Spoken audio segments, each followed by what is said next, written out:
अस्सलाम वालेकुम, मैं हूँ गौहर।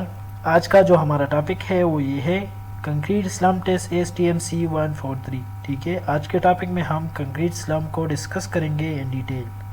कंक्रीट स्लम टेस्ट जो है उसका पर्पस क्या है?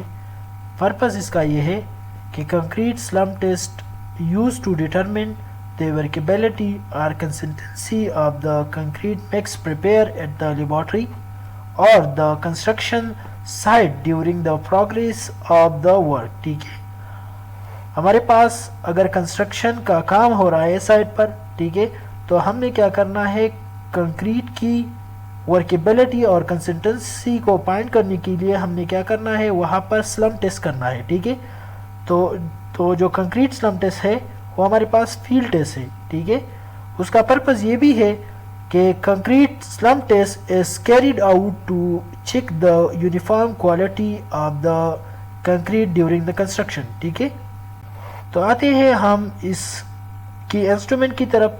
कंक्रीट स्लम टेस्ट में जो इंस्ट्रूमेंट यूज़ हो रहे हैं वो हमारे पास, इसमें सबसे पहले हमारे पास आ रहा है स्लम कोन। ठीक है, इसके साथ साथ हमारे पास टेम्पिंग रॉड और मेजरिंग टेप।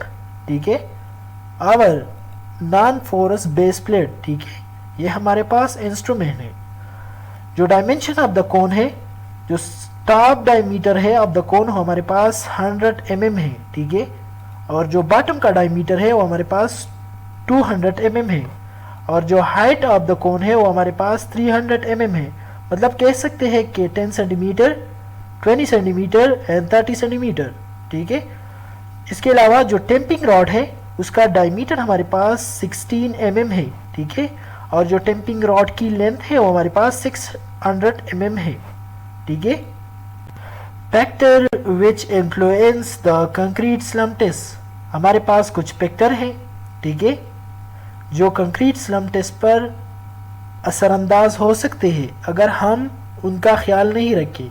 ठीक है, तो सबसे पहले हमारे पास जो पॉइंट है वो ये है कि material property like fineness, particle size distribution, moisture content and temperature of the material. ठीक है, ज़ाहिरी बात है अगर हमारे पास जो मटेरियल है, ठीक है, जिससे हम कंक्रीट बना रहे हैं वो बहुत फाइन है। ठीक है, और पार्टिकल साइज डिस्ट्रीब्यूशन सही नहीं है। ठीक है, मॉइस्चर कंटेंट एंड टेम्परेचर जो है वेरी हाई या लो है। ठीक है, तो फिर जो है हमारे पास जो रिजल्ट है स्लम का वो एक्यूरेट नहीं होगा। दूसरा जो पॉइंट है वो ये है कि slump testing technique and condition of the test equipment, अगर हमारे पास condition of the test equipments ठीक नहीं है, ठीक है, और स्लम टेस्टिंग टेक्निक को हम फॉलो ना करें तो हमारे पास फिर भी जो है स्लम का वैल्यू ठीक नहीं आएगा। हमारे पास जो थर्ड पॉइंट है वो ये है कि concrete mixing and transporting method and equipment, अगर हम कंक्रीट को एक जगह पर मिक्स कर रहे हैं, ठीक है, और फिर जो है उसको ट्रांसफ़र कर रहे हैं from one place to another. ठीक है, तो ये डिपेंड कर रहा है उस इक्विपमेंट पर जिस पर ये हम इनको ट्रांसफ़र कर रहे हैं। ठीक है, फिर भी जो है हमारे पास जो स्लम की वैल्यू है वो हमारे पास ठीक नहीं आएगी।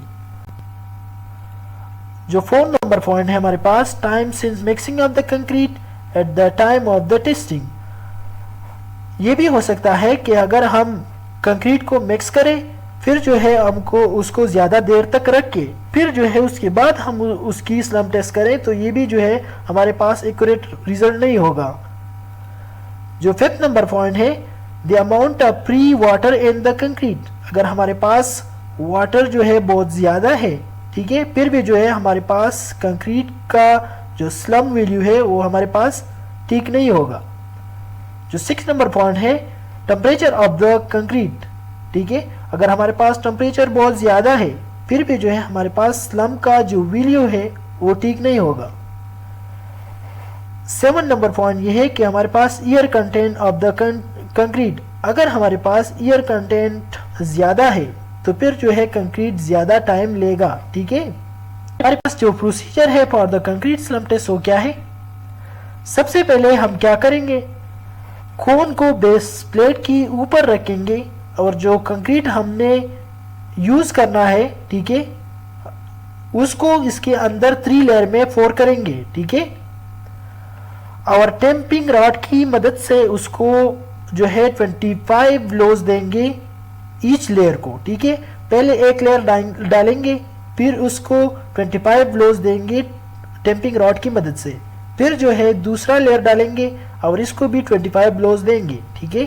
फिर जो है थर्ड लेयर डालेंगे और इसको भी 25 ब्लोज देंगे टेम्पिंग रॉड की मदद से।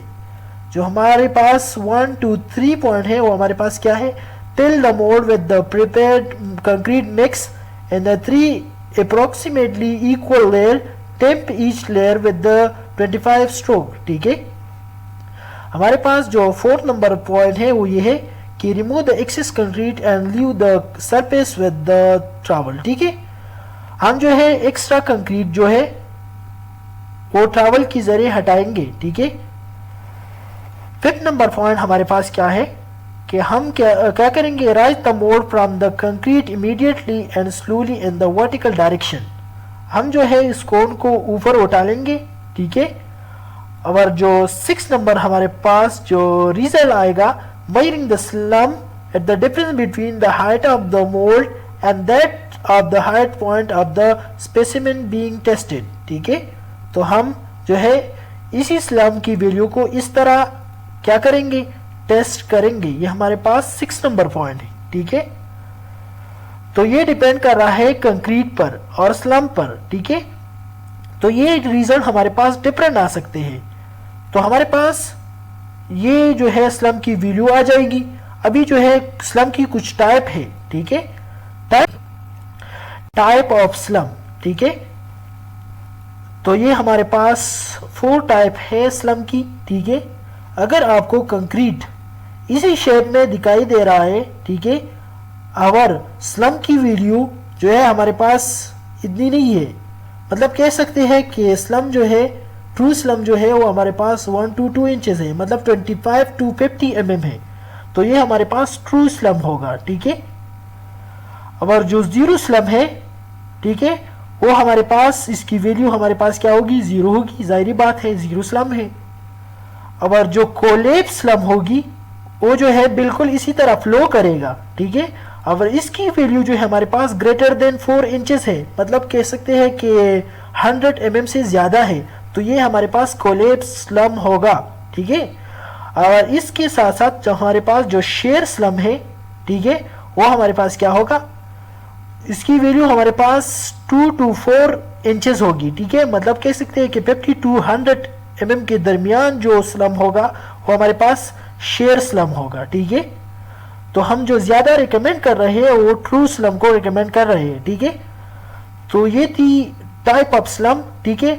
हमारे पास डिफरेंट कंस्ट्रक्शन वर्क के लिए स्लम्प की वैल्यू जो है डिफरेंट है। अच्छा, हमारे पास एक टेबल है, table for the slump values, ठीक है। वो टेबल ये है, इसके एक साइड पर आपको दिख रहा है टाइप ऑफ कंस्ट्रक्शन वर्क, ठीक है, एंड दूसरी साइड पर आपको दिख रहा है slump in mm and inches. तो ये मुख्तलिफ जो है हमारे पास कंस्ट्रक्शन वर्क्स है, ठीक है। उसके लिए डिफरेंट जो है हमारे पास स्लम्प की वैल्यू है एन mm एंड इंचेस। जाहिर बात है, अगर हम रेनफोर्स फाउंडेशन वॉल्स या फुटिंग को कर रहे हैं तो हमारे पास स्लम्प की वैल्यू ये होगी, ठीक है, जो बेसिकली हमारे पास ट्रू स्लम्प में आती है, ठीक है। इसके साथ साथ प्लेन फुटिंग या सब स्ट्रक्चर वॉल्स जो है वो भी हमारे पास इसी रेंज में आ रहे हैं, ठीक है। जो हम बीम को कर रहे हैं या रेनफोर्स वॉल को कर रहे हैं तो फिर जो है स्लम्प की वैल्यू ये होगी, ये कोलैप्स स्लम्प में आते हैं, ठीक है। अगर हम बिल्डिंग कॉलम की फ्लोरिंग करते हैं तो इसके लिए स्लम्प की वैल्यू हमारे पास ये होगी, ये भी कोलैप्स स्लम्प में आ सकते हैं, ठीक है। पेवमेंट इन स्लैब, अगर हम पेवमेंट या स्लैब को कर रहे हैं तो फिर जो है हमारे पास जो स्लम्प की वैल्यू होगी वो ये होगी, ये भी ट्रू स्लम्प में आता है, ठीक है। अगर हम मास कंक्रीट को करें, ठीक है, तो हम इसके लिए स्लम्प की जो वैल्यू है वो हमारे पास 25 to 50 mm है, ठीक है, या 1 to 2 इंचेस है, ये भी ट्रू स्लम्प में आते हैं, ठीक है। कंक्रीट टू बी वाइब्रेटेड, अगर हम एक कंक्रीट को फोल्ड कर रहे हैं, उसको वाइब्रेटर के जरिए वाइब्रेट कर रहे हैं तो हमारे पास जो स्लम्प की वैल्यू है वो 10 to 25 mm है, ठीक है, मतलब लेस देन 1 इंचेस है, ठीक है। तो ये थी आज की हमारी वीडियो। उम्मीद करता हूँ कि आप लोगों को पसंद आ गई होगी। इस वीडियो को लाइक करें, शेयर करें और चैनल को सब्सक्राइब करें। Thank you for watching. अल्लाह हाफिज़।